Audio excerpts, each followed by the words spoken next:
The party was already in full swing when I got there, music blasting and people everywhere, laughing and dancing. My friend Sarah's place was known for these blowouts, but tonight felt different. Maybe because I wasn't really in the mood for partying, considering the rough week at the dental clinic, dealing with patients who thought flossing was a suggestion rather than a necessity. I was nursing my drink, kinda zoning out, when he walked over. "Seems like you're not enjoying the party much," he said, his voice cutting through the noise. I looked up, a bit taken aback. He was older, probably in his early 40s, with that kind of distinguished look that some men seem to grow into. "Just tired," I admitted, forcing a smile. "Rough week at work." He laughed, a hearty sound that made a few heads turn. "Tell me about it.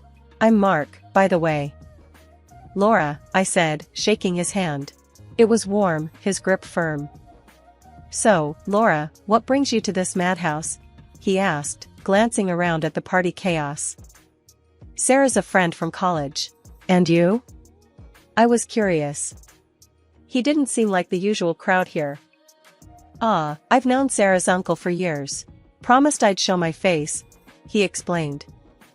We found ourselves a quieter corner and started talking. Turned out, Mark was into finance, something with stocks, which usually would bore me to tears, but the way he talked about it was kind of fascinating. And funny, too. He had this way of making even the driest topics seem interesting. At some point, he mentioned his upcoming birthday, almost as an afterthought. "It's actually this coming Thursday. Another year closer to oblivion," he joked, a mock toast with his drink. "Happy early birthday, then. I'll have to get you a present," I said, playing along with the jest. He raised an eyebrow, a smile playing on his lips. "Oh, really? Well, I wouldn't say no to that. How about you join me for dinner? Consider it my birthday present." I laughed, thinking he was continuing the joke. "Sure, why not? Beats spending your birthday alone, right?" To my surprise, he took out his phone. "Great. Let me get your number, and I'll send you the details." That's how I ended up agreeing to a dinner for Mark's birthday, barely an hour after meeting him. It was impulsive, sure, but there was something about him, something that made me want to say yes. The night of the dinner came quicker than I thought. It was at this cozy little restaurant downtown, just the right kind of place for a birthday dinner. Mark was already there, waiting with a smile that made my heart do a weird flip. "Happy birthday," I said, handing him a small, wrapped gift. It was just a book I thought he'd like, nothing fancy. He looked genuinely touched, opening it with a care that made me feel, I don't know, special, I guess. "This is perfect, Laura. Thank you." Dinner was amazing. We talked about everything and nothing, from our jobs to the crazy ways of the world. And the more we talked, the more I realized I was enjoying myself, enjoying his company. It was late when we finally left the restaurant. "Thanks for a great birthday, Laura. It's been a long time since I've enjoyed one like this," Mark said, his voice sincere. I felt a warmth spread through me at his words. I'm glad I could make it special. Happy birthday, Mark. Who knew a simple birthday dinner could kick off a whirlwind like the one Mark and I found ourselves in? Not me, that's for sure. After that night, we started seeing each other more and more. It wasn't long before those casual dates turned into something that felt a lot like, well, like something serious. One chilly evening, we were walking down the street after grabbing a bite at this little dive that Mark loved. He was going on about something funny that happened at his office, his laughter echoing in the cool air. Suddenly, Mark stopped walking and turned to me, his expression serious all of a sudden. "Laura, I've been thinking." "Yeah?" I prompted, a bit taken aback by the sudden shift in mood. "I'm really happy with you. Like, really happy. And I was wondering. What do you think about us moving in together?" He blurted out, his gaze fixed on me. I felt my heart skip a beat. Moving in together? That was a big step. "Mark, I'm happy too, really happy. But don't you think it's a bit soon?" I asked, trying to keep my voice steady. He took my hands in his eyes earnest. Maybe it is, but when something feels this right, why wait? I love you, Laura. And I want us to start building something together. His words sent a wave of warmth through me. Love. He'd said he loved me. And the crazy part? I realized I loved him too. Okay. I said, the word coming out in a whisper. Let's do it. Let's move in together. The smile that lit up Mark's face was worth any doubt or fear I might have had. From that night on, things moved quickly. We found a cozy apartment not too far from where I worked. Packing up my stuff and moving in with Mark felt like the start of a new chapter. It wasn't all smooth sailing, of course. Combining two lives into one space came with its fair share of bumps.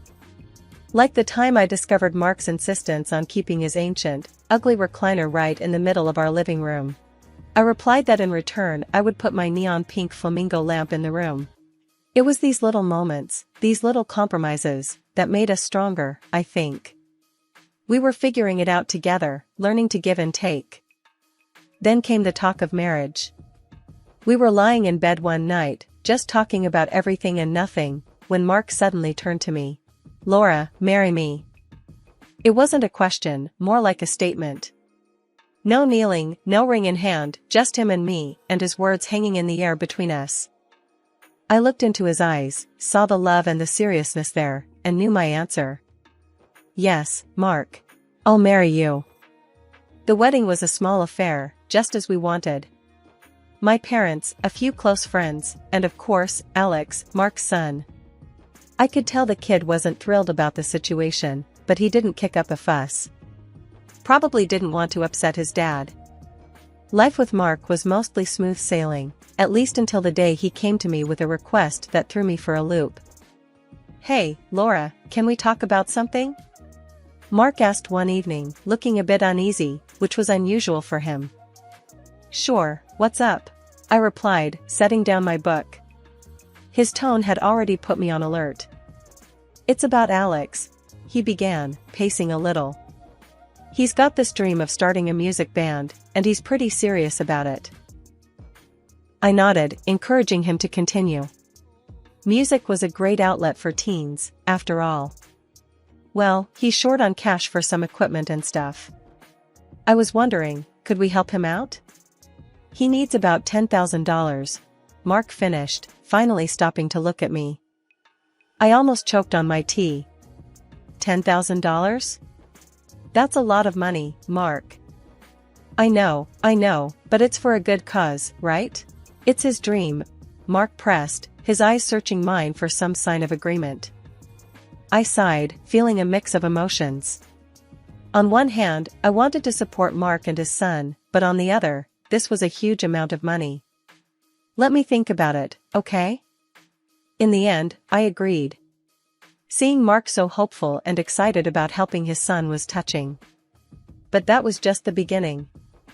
A few months later, Mark came to me again. This time, he seemed more anxious. Laura, I hate to ask, but Alex needs more money for the band. Another $10,000, he said quickly, as if trying to get the words out before he could change his mind. I felt my frustration rise. Again, Mark? We just gave him $10,000. Where is all that money going? Mark's face fell, and he became defensive. He's investing in his future, Laura. Don't you think it's worth it? I do, but it's a lot of money. We're not made of cash, you know, I replied, trying to keep my voice calm. The argument that followed was heated. Mark accused me of not caring about Alex's future, and I accused him of not being realistic. It ended with Mark storming out, leaving me alone and bewildered. He returned a few days later, apologetic but still insistent. I'm sorry for blowing up, Laura. But it's important. To me, to Alex. Please. Torn between my love for Mark and my concerns about this seemingly bottomless pit of financial support for Alex's band, I agreed once more. But it didn't sit right with me. Then came the bombshell. Mark, looking more haggard and desperate than I'd ever seen him, asked for $30,000. Mark, this is crazy. $30,000? What's going on? This isn't just about some band, I said, feeling my patience wearing thin. It's for a tour. They've got a real shot, Laura, he stammered, avoiding my gaze. A tour? Mark, you can't expect me to believe this. We need to see some proof, something to show for all this money, I demanded, my voice rising. Mark exploded. Why can't you just trust me, Laura? Why do you always have to make things so difficult? The fight that ensued was ugly, full of accusations and hurtful words. Mark threatened divorce if I didn't agree to give Alex the money. I was stunned. This wasn't the man I married. I asked for time to think, but what I really needed was answers. This situation felt wrong on so many levels, and I was determined to get to the bottom of it. First stop on my detective trail was the internet. I figured if Alex's band was legit, they'd have some kind of online presence. So, I hunkered down with my laptop, typed in the band's name Mark mentioned, and hit search. The results were as barren as a desert, nothing, zip, zilch. Not a single trace of a band that was supposedly on the brink of their big break.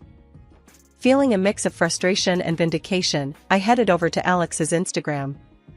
If there were any clues to be found, it had to be there. I scrolled through his feed, which was like flipping through a catalog of luxury. Fancy dinners, designer gear, you name it. But among the high-life snapshots, not a single pic hinted at a music career. No instruments, no rehearsal spaces, nothing. Baffled, I decided it was time for some expert advice. I dialed up Danny, a buddy from college who's now deep into the music scene, always on the pulse of the latest bands and trends. Hey Danny, it's me. I started, trying to sound casual. Quick question for you, ever heard of a band called? I gave him the name Mark had fed me. There was a moment of silence on the line, then Danny's confused voice came through. Never heard of them. And trust me, if they were making any waves, I'd know. Why? They any good? I let out a sigh, a mix of disappointment and relief. Nah, just came across the name. Thought I'd check. Thanks, man. Danny's curiosity was piqued. You sure? I can do a bit more digging if you want. No, it's okay. Really. I appreciate it, though, I said, before quickly changing the subject. We chatted for a few more minutes about nothing in particular, before hanging up. There I was, back at square one, but now armed with a bucket load of doubts, and no one to share them with. I didn't breathe a word of this to Mark. How could I? I didn't know whether he was in on this scam or just another pawn in Alex's game. Nah, this needed more digging, and until I had something solid, my lips were sealed. The moment had come to face the music, or, more accurately, the lack thereof. I perched in front of my computer, the green light of the webcam flickering to life. My finger hovered over the Skype icon before pressing it with determination. This wasn't just a call, it was a confrontation. Alex answered, his face filling the screen. He looked relaxed, maybe too relaxed, like he was about to schmooze more money out of me. He didn't know the storm that was coming. Hey, Laura. What's up? He started, all smiles. Cut the crap, Alex. We're not playing this game anymore. There's no band, is there? No music, no gigs, just you, living it up on my dime. I shot back, not giving him an inch. He tried to keep his smile, but I saw it falter. What are you talking about? Of course, there's a... Save it. I've done my homework. Your Instagram's a nice little portfolio of lies. Yeah, your band is as real as a $3 bill. I cut him off, my voice sharp as a knife. For a moment, Alex looked like he was searching for another lie, another angle. But then, his expression shifted, darkened. You're gonna regret poking your nose into this, Laura. I've got friends, the kind that make problems go away. The thread hung in the air, a shadow passing over his face. My heart skipped, fear mingling with anger. But I wasn't about to back down. Threats, Alex? Really? Here's something you should know, this call is being recorded. Every word. Think your friends can handle police heat? Watching his bravado crumble was almost satisfying. His face went from confident to pale, his eyes wide. No, no, no. You can't. I was just. Please, Laura. I made it up, okay? There's no gang, no friends. It's just me. The tears started, his tough act melting away to reveal a scared kid in over his head. But I was past sympathy. All this, for what, Alex? Why the lies? Why the money? He was sobbing now, a mess of regret and fear. I just wanted to be someone, you know? Someone important. The money, the lifestyle. I thought it would make me happy. And you lied to your father? That part of your happiness plan? I pushed, needing him to understand the weight of his actions. He flinched, wiping his eyes. It wasn't supposed to go this far. I found out about him and someone else. Photos. I thought I could use it to. I don't know, get more money, keep up the act. I felt cold, a chill that went bone deep. You have proof? Send it. Now. He didn't argue, quickly tapping away on his end. Moments later, my phone dinged with the incoming evidence. Photos of Mark in the arms of another woman, unmistakable in their betrayal. My heart broke, not just for the marriage I thought I had, but for the man I thought Mark was. Armed with the ugly truth and a heavy heart, I waited for Mark to come home. The air was thick with anticipation, almost suffocating. I rehearsed what I was going to say 1,000,000 times over, but when I heard his key in the door, all my plans flew right out the window. He walked in, tired, the lines on his face more pronounced than ever. Hey, Laura. We need to, he started, but I cut him off. We need to talk. Now. I said, my voice firmer than I felt. Mark paused, looking at me, really looking, and he must have seen something in my eyes because he nodded, setting his bag down with a heaviness that matched my heart. Okay, what's wrong? I took a deep breath, the photos I'd received from Alex burning a hole in my pocket. It's about Alex, and you. I know everything, Mark. His face paled, the blood draining away as if I'd struck him. What do you mean? Laura, Don't you dare lie to me, not now. I've seen the photos, Mark. The ones Alex has been blackmailing you with. Of you and her. I spat out, the words tasting like bile. For a moment, he just stood there, a statue, then he slumped into a chair, his face in his hands. Laura, I don't know what to say. I'm sorry, I never wanted you to find out this way. Sorry? Is that supposed to make everything alright? You cheated on me, Mark. And then you let your son blackmail you into bleeding us dry. My voice was rising, a crescendo of betrayal and hurt. I know. It was a mistake, a terrible mistake. I was going to end it, I swear. And Alex. I didn't know how to handle it. I was scared of losing everything. He mumbled, his voice muffled by his hands. Losing everything? You've already lost it, Mark. You lost me the moment you decided to step out on our marriage. And for what? A fling? To feel young again? I was pacing now, the anger, the hurt, it was all bubbling up. I want a divorce. After the dust settled from our confrontation, the reality of my next steps began to sink in. Mark had retreated to a hotel, leaving me alone in the apartment we once shared, surrounded by memories that now felt like ghosts. I started packing, each item a reminder of the life I thought we were building together. It was surreal, sorting through our belongings, deciding what was mine and what we had shared. The packing didn't take as long as I thought.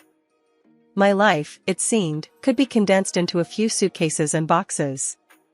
A stark reminder of how quickly things can change, how swiftly the familiar can become past. Once everything was packed, I stood in the middle of the now bare living room, a pang of sadness hitting me. This was it. The end of a chapter. I took a deep breath, steeling myself for the next step, and called a taxi. Arriving at the rented place felt like stepping into another world. It was smaller, less personal, but it was a clean slate, a place without the shadows of betrayal. After paying the taxi driver, I hauled my things up to the apartment, the physical exertion a welcome distraction from the turmoil inside. Once inside, surrounded by boxes and suitcases, I finally allowed myself a moment to breathe. The quiet of the apartment was a stark contrast to the storm of emotions I'd been living through. It was in this new silence that I realized the gravity of what had happened, of what I'd done. I'd left my husband, my home, and stepped into the unknown. Needing to hear a friendly voice, I picked up my phone and dialed Sarah, the friend whose birthday party had changed my life all those years ago. She answered on the second ring, her voice a balm to my frayed nerves. "Hey, it's me," I started, my voice steadier than I felt. "Hey, what's up? You sound off," she replied, her tone immediately shifting to concern. I took a deep breath, the words tumbling out. "I left Mark. I found out about everything. The affair, the lies, Alex's blackmail. I couldn't stay there, in that apartment, with all those memories." There was a sharp intake of breath on the other end. "Oh my God, Laura, I'm so sorry. Are you okay? Where are you?" "I'm in a rented apartment. Just needed to get away, to start figuring things out on my own," I explained, trying to keep the tremor out of my voice. "Laura, I'm here for you, whatever you need. I can't believe he would do that to you," Sarah said, her voice thick with emotion. "Thanks, Sarah. It means a lot. I just need some time, to process all of this." Hanging up, I felt a small sense of comfort, a reminder that despite everything, I wasn't completely alone. The first few weeks after leaving Mark were a blur of emotions and paperwork. The divorce proceedings were underway, a seemingly endless stream of signatures and legalities that felt both freeing and suffocating. The end of my marriage had sent ripples through my life, changing not just my future but Mark's as well.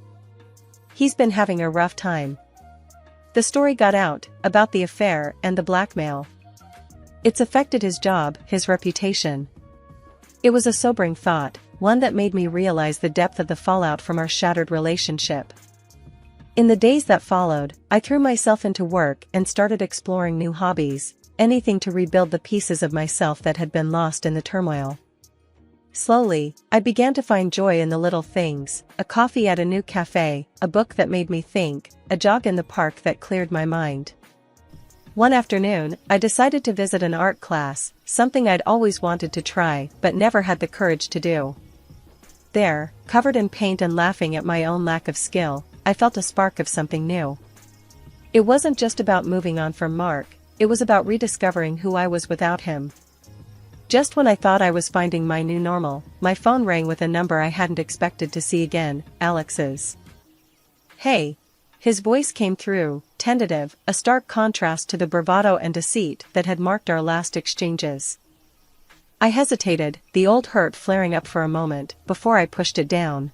"Alex, what's up?" I just wanted to say I'm sorry, for everything. I messed up, big time. I realized I was chasing all the wrong things, for all the wrong reasons," he said, the words rushed, like he'd been rehearsing them. I listened, the silence on my end prompting him to continue. "It's just, I never really got much attention from Dad, And money, we never had enough. I thought if I could just live that life, even for a little while, it'd make things better. But I was wrong," he admitted, his voice laced with something that sounded a lot like regret.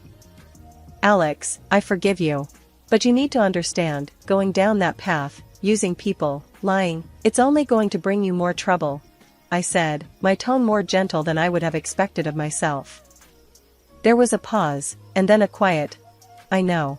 I'm going to change, I promise. No more lies, no more schemes. I'm done with that life." His words held a note of sincerity that I hadn't heard from him before. It was enough to make me believe that maybe, just maybe, he was ready to turn a new leaf. "Good. Stick to that promise, Alex. It's never too late to start making the right choices," I encouraged, a part of me hoping he'd take my words to heart. We ended the call soon after, and I found myself staring at the phone long after the line had gone dead. Alex's apology and the promise of change were unexpected but welcome. It was a small step towards closing a painful chapter for both of us. In the days that followed, I threw myself even more into my work, my art, and my friendships. Each brushstroke on the canvas, each laugh shared with friends, felt like a declaration of my resilience, a testament to my ability to move forward,